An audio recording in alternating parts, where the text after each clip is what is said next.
নমস্কার, কেমন আছেন সবাই? আশা করি ভালোই আছেন। আমি মুন্নির রান্নাঝুরি পেজে সবাইকে স্বাগতম। আজকে আমি কাঁচা আম দিয়ে তরকারি রান্না করা দেখাবো। এই গরমে এভাবে তরকারি রান্না করে খেলে আর এক্সট্রা করে কোনো টক লাগবে না। আর যারা টক পছন্দ করেন তারা অবশ্যই এভাবে রান্না করে খেয়ে দেখবেন। প্রথমে তেল দিয়ে পেঁয়াজ দিয়ে মশলাগুলো কষিয়ে নিব। মশলার মধ্যে আমি দিয়েছি হলুদ গুঁড়ো, মরিচ গুঁড়ো, জিরে গুঁড়ো আর একটু আদা পেস্ট। এবার এগুলো ভালো করে কষিয়ে নেব। আমি সবজির মধ্যে নিয়েছি ছোট আলু 2 টুকরো করে কেটে, তারপর নিয়েছি সজনা, তারপর বরবটি। এগুলো রান্না করব চিংড়ি মাছ দিয়ে। আমি মশলা একটু পানি দিয়ে বারবার কষিয়ে নিচ্ছি যেন মশলার কাঁচা গন্ধটা চলে যায়। মশলায় তেল উঠে আসলে দিয়ে দেব চিংড়ি অবশ্যই ভেজে দিতে হবে। আমি আলাদা একটা কড়াইয়ে ভেজে নিয়েছি।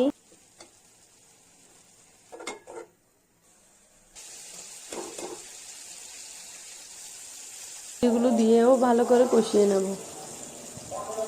চিংড়িগুলো বেশি ভাজতে হবে না, একটু দিয়ে লাল ভাব চলে আসলেই তুলে নিলে হয়ে যাবে।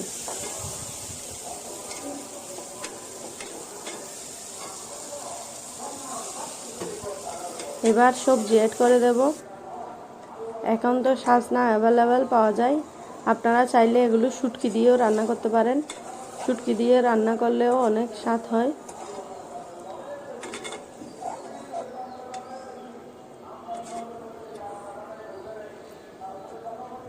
এভাবে সবজিগুলোও ভালো করে কষিয়ে নিয়ে দিয়ে দেব পানি অ্যাড করার সময় মনে রাখতে হবে যেন অতিরিক্ত পানি না হয়।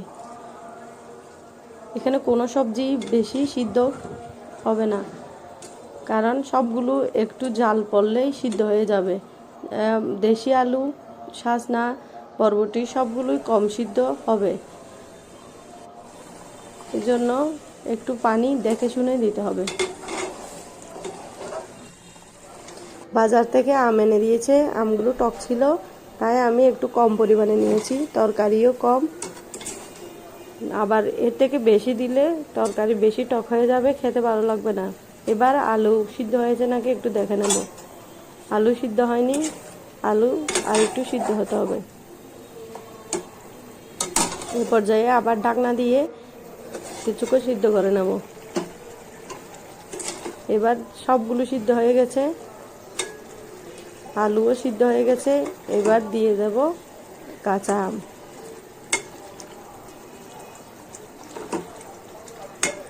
সব সবজি সিদ্ধ হয়ে যাওয়ার পর তারপর আমটা দিতে হবে, না হলে সবজি সিদ্ধ হতে চাইবে না। এক পাশে দিয়ে ঢাকনা দিয়ে দেব। তারপর সিদ্ধ হয়ে আসলে যদি পরিবারের আর সবাই টক খেতে না চায় তাহলে তুলে বাটিতে আলাদা করে রেখে দিতে পারবেন। এরকম নতুন ও সহজ নতুন রান্না পেতে আমার চ্যানেলটি অবশ্যই সাবস্ক্রাইব করুন। পাশে থাকার জন্য ধন্যবাদ।